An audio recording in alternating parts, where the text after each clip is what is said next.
So guys, being in this world, going on set every day, in this dark world, in the Middle Ages, how did that feel for you?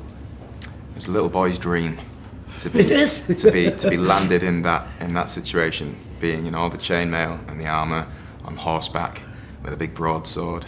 That is just, I mean, who can say they've had that experience and with a fleet of horses behind you, and it's just, amazing. I feel the same way. I always wanted to be a princess when I was little. And I would always dress up like a princess and stuff, and so to be able to be an adult playing dress up for a living and being able to work with so many incredible people and really be immersed in the world like that, whether it's the costumes or the makeup or the decor, the surroundings and everything, the places that we got to shoot, the sets and everything. It was such an immersive and beautiful experience. And also at the same time, in that time, there was such an immediate threat of violence or being death. Death, definitely.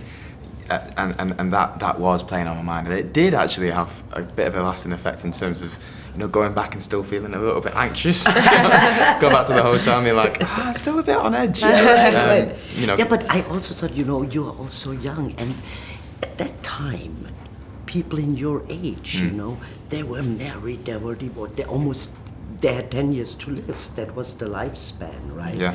So when you were young, with 14, you were already given away to marry and things like that.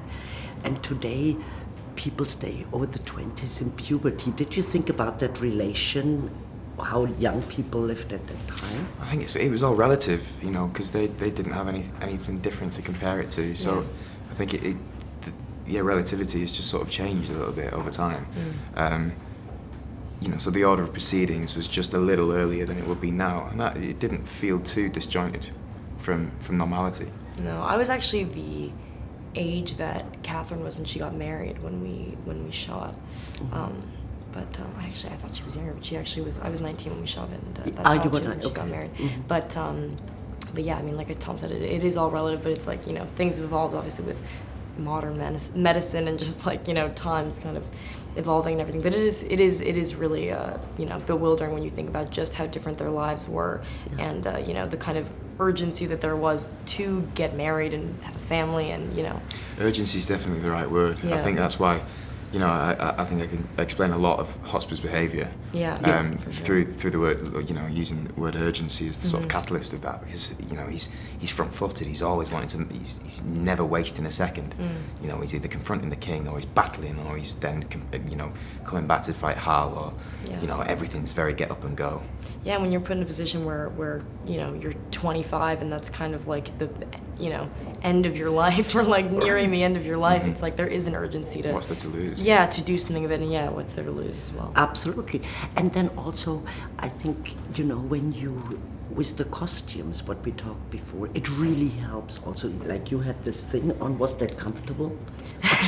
And, I mean, it's not a nightie, but it's not, it's definitely probably felt this. I mean, it was, if anything, it just helped to get into the mindset, because they would have been wearing them at the time period too, and so whatever I felt wearing that, you still wear that? You still wear that in your spare time? Yeah, I wear it all the time. I kept it brought back for a second. No, but our costume designer Jane Petru is so incredible, and I just couldn't. Yeah, Jane's amazing. I just couldn't wait to get into the costumes and see what they had in mind for it and everything. But I think costume and hair and makeup and all that, and just everything that goes into the look of a character helps so much to get into their skin and everything, and just the physicality of it and everything.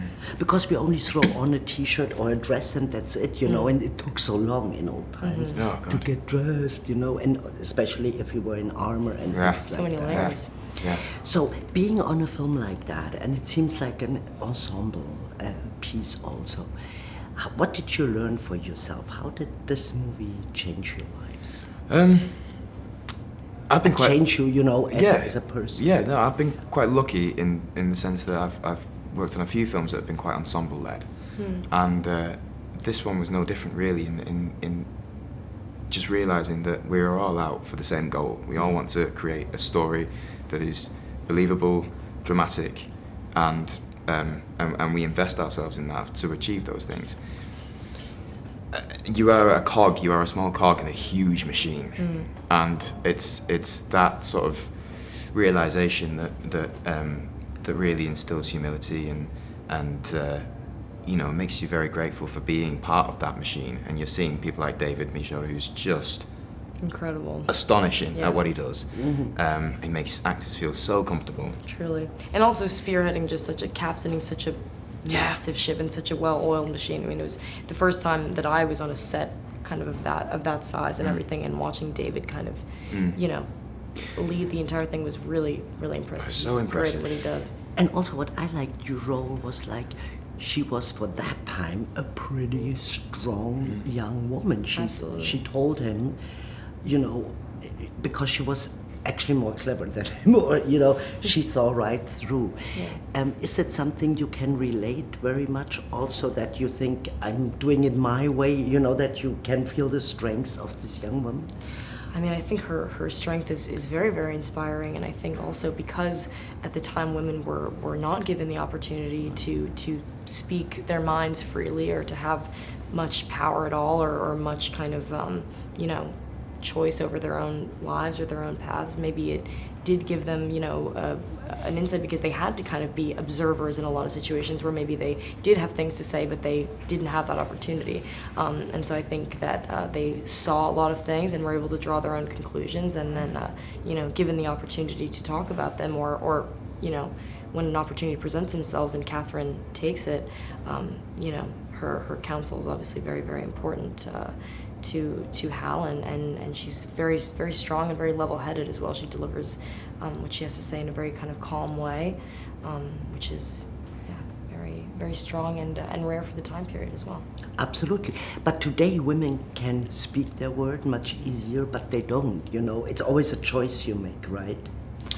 I think that's they changing. do. I think that's very, very, very at the forefront of, you know, feminism and coming forward and being the amount of women now who are in positions of power and utilising that spectacularly is very refreshing. And yeah, that's why I think, especially for this, you know, the how rare it is to see a woman speaking like that and being that kind of strong for that time period, but also just the day and age that we're in today. I think it's a really, really nice message to send at the end of the movie. Absolutely. And last question, no, two I have. Did I see two or one? Good. I only saw it from here. Yesterday at the red carpet, so I came out of a movie and saw the whole red carpet scene on screen. That was pretty crazy what happened. Yeah. Who wants to start? How did you feel? How was it, the experience? It was incredible. It was like a really kind of surreal moment. I think even just showing up and they were playing the music, and the movie was very dramatic and very kind of cinematic. I mean, this festival is so beautiful and so, you know, cinematic and classic in and of itself. And so I think just the added, I mean, it was really a surreal experience for me. I was like, wow, it feels like a dream walking down this carpet and everything with all these people, and it just felt really, you know, just feeling so much support and love from everybody who came out to see the movie and to support us, and everything was really just a great feeling. I think we're all feeling really grateful. That must be overwhelming. I mean, you're on the carpet and there is all these fans and they're shouting. Yeah, it's and the noise. It's amazing. they wait for hours. It's not like they just came by, but they wait for, you know, in the heat and everything. Is that the gratification you have when you go on a carpet, that you see people are showing up? Gratification is not probably the word I'd use, because I think we're both similar in that we don't do it for gratification. Yeah, absolutely. But it's lovely to see that people are willing to come and make a journey across the world in some cases, and wait for hours to say hello or to have a picture or whatever. It's lovely to feel that support, because and it's very easy as well for an actor to feel like a big fraud, because, you know, at the end of the day we're turning up to set and putting on a costume, and, you know, we go to some dark places sometimes, but it's not a strenuous. It's really not a strenuous and sort of award-winning job, in my opinion. It's just, you know, but it's lovely to have that support, and it's very, very humbling indeed. Yeah, very humbling. I think, I mean, if any kind of support or love that's shown for work that you've done or anything is really just so appreciated. And like, I think I can speak for both of us when I say that, like, it's you know, we're very conscious of the fact that we're in such a a lucky position. I mean, I just feel so grateful to be able to walk down that carpet with everybody and just to be a part of this project. I feel very, very grateful. Thank you guys. Thank Have you. fun Thank in you. Venice. Nice to meet you.